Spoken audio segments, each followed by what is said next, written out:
ಸ್ನೇಹಿತರೆ, ಚರಿತ್ರೆ ಮತ್ತೊಂದು ವಿಡಿಯೋಗೆ ನಿಮಗೆಲ್ಲ ಪ್ರೀತಿಯ ಸ್ವಾಗತ.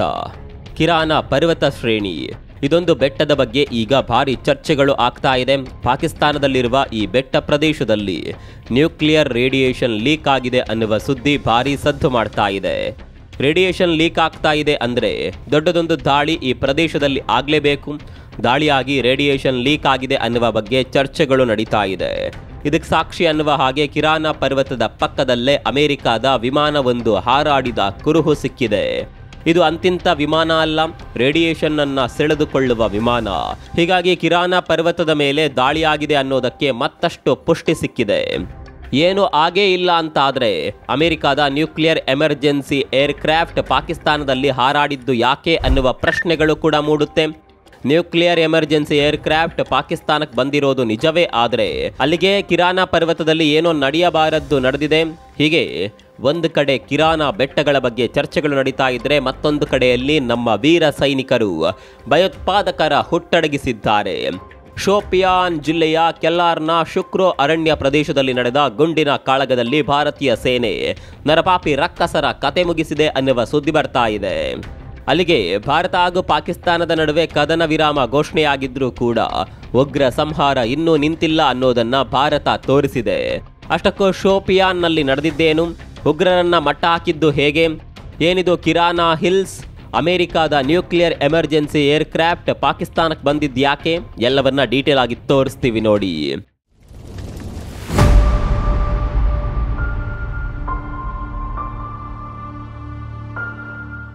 ಪಾಕಿಸ್ತಾನದ ವಿರುದ್ಧ ಕದನ ವಿರಾಮ ಘೋಷಣೆಯಾಗಿದ್ರೂ ಭಾರತ ಉಗ್ರ ಸಂಹಾರವನ್ನ ಮಾಡೋದನ್ನ ನಿಲ್ಲಿಸಿಲ್ಲ. ಕಟ್ಟಕಡೆಯ ಉಗ್ರರನ್ನ ನಾಶ ಮಾಡುವವರೆಗೂ ನಮ್ಮ ಸಮರ ನಡೆಯುತ್ತೆ ಅಂತ ಭಾರತ ಮೊದಲೇ ಎಚ್ಚರಿಕೆ ಕೊಟ್ಟಿತ್ತು. ಇದೀಗ ಆ ಎಚ್ಚರಿಕೆಯಂತೆ ಭಾರತ ನಡೆದುಕೊಳ್ತಾ ಇದೆ. ಗಡಿ ಕಾಯುತ್ತಿರುವ ನಮ್ಮ ಸೈನಿಕರು ಉಗ್ರರ ವಿರುದ್ಧ ಸಂಹಾರ ಸಮರ ನಡೆಸುತ್ತಿದ್ದಾರೆ. ಅಂದಹಾಗೆ ದಕ್ಷಿಣ ಕಾಶ್ಮೀರದ ಶೋಪಿಯಾನ್ ಜಿಲ್ಲೆಯ ಕೆಲ್ಲಾರ್ನ ಶುಕ್ರು ಅರಣ್ಯ ಪ್ರದೇಶದಲ್ಲಿ ಭದ್ರತಾ ಪಡೆಗಳು ಹಾಗೂ ಭಯೋತ್ಪಾದಕರ ನಡುವೆ ಗುಂಡಿನ ಚಕಮಕಿ ನಡೆದಿತ್ತು. ಭಯೋತ್ಪಾದಕರು ಅಡಗಿರುವ ಬಗ್ಗೆ ನಿಖರ ಮಾಹಿತಿ ಪಡೆದ ಸೇನೆ 3 ಉಗ್ರರನ್ನ ಪರಲೋಕಕ್ಕೆ ಸೇರಿಸುವಲ್ಲಿ ಯಶಸ್ವಿಯಾಗಿದೆ. ಈ ಕಾರ್ಯಾಚರಣೆಯಲ್ಲಿ ಸೇನೆ, ಪೊಲೀಸ್ ಹಾಗೂ ಸಿಆರ್ಪಿಎಫ್ ಪಡೆಗಳು ಜಂಟಿಯಾಗಿ ಕಾರ್ಯನಿರ್ವಹಿಸಿದ್ದವು. ಅರಣ್ಯ ಪ್ರದೇಶದಲ್ಲಿ ಶೋಧ ಕಾರ್ಯ ನಡೆಸುತ್ತಿದ್ದ ಸಂದರ್ಭದಲ್ಲಿ ಭಯೋತ್ಪಾದಕರು ಅಡಗಿ ಕುಳಿತಿರುವ ಬಗ್ಗೆ ಸೇನೆಗೆ ಮಾಹಿತಿ ಸಿಗುತ್ತೆ. ತಡ ಮಾಡದ ನಮ್ಮ ವೀರ ಯೋಧರು ದಾಳಿ ಮಾಡೋದಕ್ಕೆ ಶುರು ಮಾಡ್ತಾರೆ. ಹಲವು ಗಂಟೆಗಳ ಕಾಲ ಸೇನೆ ಹಾಗೂ ಭಯೋತ್ಪಾದಕರ ನಡುವೆ ಗುಂಡಿನ ಚಕಮಕಿ ನಡೆಯುತ್ತೆ. ಕೊನೆಗೆ 3 ಉಗ್ರರನ್ನ ಹೊಡೆದುರುಳಿಸುವಲ್ಲಿ ನಮ್ಮ ಸೇನೆ ಯಶಸ್ವಿಯಾಗಿದೆ. ಹೀಗೆ ಒಂದ್ ಕಡೆ ಉಗ್ರ ಸಂಹಾರ ನಡೀತಾ ಇದ್ರೆ, ಪಹಲ್ಗಾಮ್ನಲ್ಲಿ ನೆತ್ತರು ಹರಿಸಿದ ಪಾಪಿಗಳು ಇನ್ನೂ ಕೂಡ ಸಿಕ್ಕಿಲ್ಲ. ಪ್ರತೀಕಾರ ತೀರಿಸಿಕೊಂಡಿದ್ದಾಯಿತು. ಪಾಕಿಸ್ತಾನದ ಮೇಲೆ ದಾಳಿ ಕೂಡ ಮಾಡಿ ಆಯಿತು. ಆದರೆ ಪಹಲ್ಗಾಮ್ ಅನ್ನುವ ಸ್ವರ್ಗವನ್ನ ನರಕ ಮಾಡಿದ ಪಾಪಿಗಳನ್ನ ಪತ್ತೆ ಹಚ್ಚೋದಕ್ಕೆ ಇಲ್ಲಿವರೆಗೆ ಸಾಧ್ಯವಾಗಿಲ್ಲ. ದಾಳಿಯಾದ ನಂತರ 4 ಪಾಪಿಗಳು ಎಲ್ಲಿ ಹೋಗಿದ್ದಾರೆ, ಈಗ ಎಲ್ಲಿದ್ದಾರೆ ಅನ್ನೋದಕ್ಕೆ ಸಣ್ಣದೊಂದು ಸುಳಿವು ಕೂಡ ಸಿಕ್ಕಿಲ್ಲ ಅನ್ನೋದೇ ದುರಂತ. ಈ ರಕ್ಕಸರನ್ನ ಪತ್ತೆ ಹಚ್ಚೋದಕ್ಕೆ ಭಾರತ ಸರ್ಕಾರ ಪ್ರಯತ್ನವನ್ನ ಮಾಡುತ್ತಲೇ ಇದೆ. ರಕ್ಕಸರ ಬಗ್ಗೆ ಸುಳಿವು ನೀಡಿದವರಿಗೆ ಬಹುಮಾನದ ಘೋಷಣೆ ಕೂಡ ಆಗಿದೆ. ಈ ನಡುವೆ 3 ಉಗ್ರರನ್ನ ಬೇಟೆಯಾಡಿರುವ ಸೇನೆ ಬಿಲ ಸೇರಿರುವ ಉಗ್ರ ಪಾಪಿಗಳಿಗಾಗಿ ಶೋಧ ಕಾರ್ಯಾಚರಣೆಯನ್ನ ಮುಂದುವರೆಸಿದೆ. ಹೀಗೆ ಒಂದು ಕಡೆಯಲ್ಲಿ ಉಗ್ರ ಸಂಹಾರ ನಡೀತಾ ಇದ್ರೆ, ಮತ್ತೊಂದು ಕಡೆಯಲ್ಲಿ ಕಿರಾನ ಬೆಟ್ಟದ ಬಗ್ಗೆ ಭಾರಿ ಚರ್ಚೆಗಳು ನಡೀತಾ ಇದೆ. ಅಂದಹಾಗೆ ಕಿರಾನ ಬೆಟ್ಟಗಳು ಪಾಕಿಸ್ತಾನದ ಸರ್ಗೋದಾ ಜಿಲ್ಲೆಯಲ್ಲಿ ಹರಡಿಕೊಂಡಿರುವ ಬೆಟ್ಟಗಳ ಸಾಲುಗಳು. ಈ ಬೆಟ್ಟಗಳು ಪಾಕಿಸ್ತಾನದ ರಕ್ಷಣಾ ವ್ಯವಸ್ಥೆಯಲ್ಲಿ ದೊಡ್ಡ ಪಾತ್ರ ವಹಿಸುತ್ತವೆ ಅನ್ನುವ ಮಾತುಗಳಿದೆ. ಕಾರಣ, ಇದೇ ಬೆಟ್ಟದಲ್ಲಿ ನ್ಯೂಕ್ಲಿಯರ್ ಬಾಂಬ್ ಸೇರಿದಂತೆ ಹಲವು ಶಸ್ತ್ರಾಸ್ತ್ರಗಳನ್ನ ಪಾಕಿಸ್ತಾನ ಸಂಗ್ರಹಿಸಿ ಇಟ್ಟಿದ್ಯಂತೆ. ಪಾಕಿಸ್ತಾನದ ಜನ ಈ ಪರ್ವತ ಶ್ರೇಣಿಗಳನ್ನ ಕಪ್ಪು ಬೆಟ್ಟಗಳು ಅಂತಾನೆ ಕರೀತಾರೆ. ಗೊತ್ತಿರಲೇಬೇಕಾದ ಸಂಗತಿ ಏನ್ ಗೊತ್ತಾ, ಈ ಬೆಟ್ಟಗಳಿಂದ ಕೇವಲ 20 ಕಿಲೋಮೀಟರ್ ದೂರದಲ್ಲಿ ಸರ್ಗೋದಾ ವಾಯುನೆಲೆ ಇದೆ. ಅಷ್ಟೇ ಅಲ್ಲ, ತುಂಬಾನೇ ಹತ್ತಿರದಲ್ಲೇ ಪರಮಾಣು ಕೇಂದ್ರ ಕೂಡ ಇದೆ. ಇನ್ನು ಈ ಪರ್ವತದಲ್ಲಿ ಪಾಕಿಸ್ತಾನದ ರಕ್ಷಣಾ ಇಲಾಖೆಗೆ ಸಂಬಂಧಪಟ್ಟ ನಿಗೂಢ ಸುರಂಗಗಳು, ಮಿಲಿಟರಿ ಕಚೇರಿಗಳು ಕೂಡ ಇದೆ. ಅಂದ್ರೆ ಇದೊಂದು ಪಾಕಿಸ್ತಾನದ ಮಿಲಿಟರಿ ನೆಲೆ ಅಂದ್ರೂ ತಪ್ಪಾಗುವುದಿಲ್ಲ. ಅದರಲ್ಲೂ ಪಾಕಿಸ್ತಾನದ ಪರಮಾಣು ಸಂಗ್ರಹಾರ ಇಲ್ಲೇ ಇರೋದು ಅನ್ನುವ ಮಾಹಿತಿಗಳಿದೆ. ಇದೀಗ ವಿಷಯ ಏನಪ್ಪಾ ಅಂದ್ರೆ, ಅಮೆರಿಕಾದ ಎಮರ್ಜೆನ್ಸಿ ನ್ಯೂಕ್ಲಿಯರ್ ಏರ್ಕ್ರಾಫ್ಟ್ ಈ ಭಾಗದಲ್ಲಿ ಸುತ್ತಾಡಿದೆ. ಅಲ್ಲಿಗೆ ಕಿರಾನ ಬೆಟ್ಟದಲ್ಲಿರುವ ಪಾಕಿಸ್ತಾನದ ಪರಮಾಣು ಸ್ಥಾವರದ ಮೇಲೆ ದಾಳಿ ನಡೆದಿದ್ಯಾ ಅನ್ನುವ ಅನುಮಾನಗಳು ಮೂಡಿದೆ. ಈ ಬಗ್ಗೆ ನಮ್ಮ ಸೇನೆ ಬಳಿ ಕೂಡ ಪ್ರಶ್ನೆಯನ್ನ ಕೂಡ ಕೇಳಲಾಗಿತ್ತು.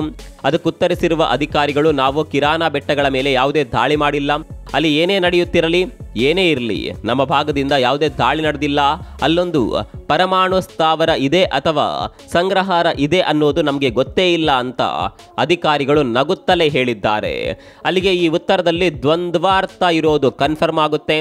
ಭಾರತ ಪಾಕಿಸ್ತಾನಕ್ಕೆ ಮೊದಲೇ ಎಚ್ಚರಿಕೆ ಕೊಟ್ಟಿತ್ತು, ನಮ್ಮ ಮೇಲೆ ದಾಳಿ ಮಾಡೋದನ್ನ ಕೂಡಲೇ ನಿಲ್ಲಿಸಿ, ಇಲ್ಲ ಅಂದ್ರೆ ಪಾಕಿಸ್ತಾನಕ್ಕೆ ಎಲ್ಲೆಲ್ಲ ಹೊಡಿಬೇಕು ಅನ್ನೋದು ನಮ್ಗೆ ಚೆನ್ನಾಗಿಯೇ ಗೊತ್ತಿದೆ, ನಮ್ಮ ಟಾರ್ಗೆಟ್ಗಳು ಆಲ್ರೆಡಿ ಫಿಕ್ಸ್ ಆಗಿದೆ ಅನ್ನೋದನ್ನ ಮೊದಲೇ ಭಾರತ ಹೇಳಿತ್ತು.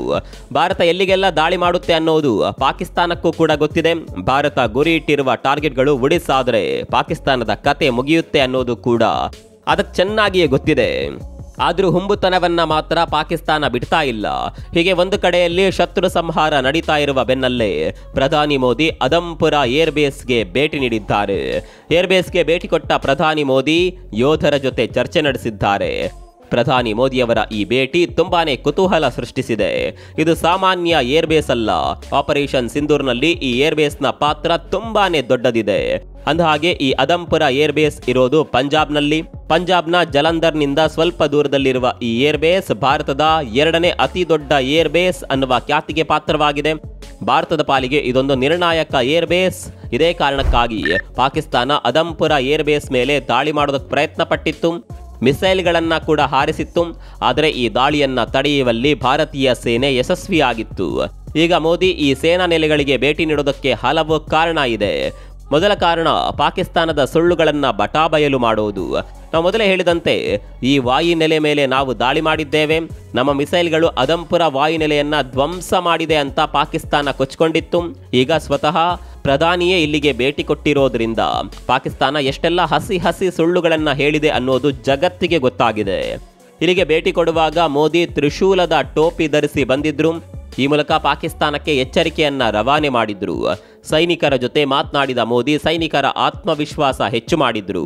ಇನ್ನು ನಾವು ಆರಂಭದಲ್ಲೇ ಹೇಳಿದಂತೆ ಭಾರತ ಆಪರೇಷನ್ ಸಿಂಧೂರ ನಡೆಸಿದ್ದು ಇದೇ ಏರ್ಬೇಸ್ನಿಂದ ಅಂತ ಹೇಳಲಾಗುತ್ತೆ. ಈ ಏರ್ಬೇಸ್ನಲ್ಲಿ S-400 ಅನ್ನ ಕೂಡ ಭಾರತೀಯ ಸೇನೆ ನಿಯೋಜನೆ ಮಾಡಿದೆ. MiG-29 ಯುದ್ಧ ವಿಮಾನಗಳ ಸ್ಕ್ವಾಡ್ರನ್ ಕೂಡ ಇರೋದು ಇದೇ ಏರ್ಬೇಸ್ನಲ್ಲಿ. ಇನ್ನು ಭಾರತ ಹಾಗೂ ಪಾಕಿಸ್ತಾನದ ನಡುವಿನ ಕದನದಲ್ಲಿ ದೊಡ್ಡ ಲಾಸ್ ಆಗಿದ್ದು ಚೀನಾ ಹಾಗೂ ಟರ್ಕಿಗೆ. ಅರೆ, ಇದು ಹೇಗೆ ಸಾಧ್ಯ ಅಂತ ನೀವು ಕೇಳಬಹುದು. ಭಾರತದ ಮೇಲೆ ದಾಳಿ ಮಾಡೋದಕ್ಕೆ ಪಾಕಿಸ್ತಾನ ಬಳಸಿದ್ದು ಚೀನಾ ಹಾಗೂ ಟರ್ಕಿ ನಿರ್ಮಿತ ಡ್ರೋನ್ಗಳನ್ನ. ಇವುಗಳನ್ನ ಭಾರತ ಯಾವ ರೀತಿ ಹೊಡೆದು ಹಾಕಿದೆ ಅನ್ನೋದನ್ನ ಜಗತ್ತು ನೋಡಿದೆ. ಅಲ್ಲಿಗೆ ಮುಂದಿನ ದಿನಗಳಲ್ಲಿ ಚೀನಾ ಹಾಗೂ ಟರ್ಕಿ ಜೊತೆ ಡ್ರೋನ್ ಒಪ್ಪಂದ ಮಾಡಿಕೊಳ್ಳುವ ದೇಶಗಳು ಹಿಂದೆ ಸರಿಯುವ ಸಾಧ್ಯತೆ ದಟ್ಟವಾಗಿದೆ. ಚೀನಿ ಉಪಕರಣಗಳ ಮೇಲೆ ಜಗತ್ತು ನಂಬಿಕೆ ಕಳೆದುಕೊಳ್ಳುವ ಸಾಧ್ಯತೆ ಇದೆ. ಮತ್ತೊಂದು ಕಡೆ ಭಾರತ ಹಾಗೂ ಇಸ್ರೇಲ್ ನಿರ್ಮಿತ ಯುದ್ಧೋಪಕರಣಗಳಿಗೆ ಬೇಡಿಕೆ ಹೆಚ್ಚಾಗುವ ಸಾಧ್ಯತೆ ಇದೆ. ಈ ಸಂಘರ್ಷದಲ್ಲಿ ಭಾರತ ಸಿಡಿಸಿದ ಬಹುತೇಕ ಮಿಸೈಲ್ಗಳು ಟಾರ್ಗೆಟ್ ಅನ್ನ ಡಿಸ್ಟ್ರಾಯ್ ಮಾಡಿವೆ. ಹೀಗಾಗಿ ಇದನ್ನ ಕೂಡ ಜಗತ್ತು ಸೂಕ್ಷ್ಮವಾಗಿ ನೋಡ್ತಾ ಇದೆ. ಅದೇನೇ ಇರಲಿ, ಜಗತ್ತಿನ ಮಿಲಿಟರಿ ಫ್ಯಾಕ್ಟರಿ ಆಗಲು ಹೊರಟಿದ್ದ ಚೀನಾದ ಕನಸಿಗೆ ಈಗ ಭಾರತ ಎಳ್ಳು ನೀರು ಬಿಟ್ಟಿದೆ. ಈ ಬಗ್ಗೆ ನಿಮ್ಗೆ ಏನನ್ಸುತ್ತೆ ಕಾಮೆಂಟ್ ಮಾಡಿ.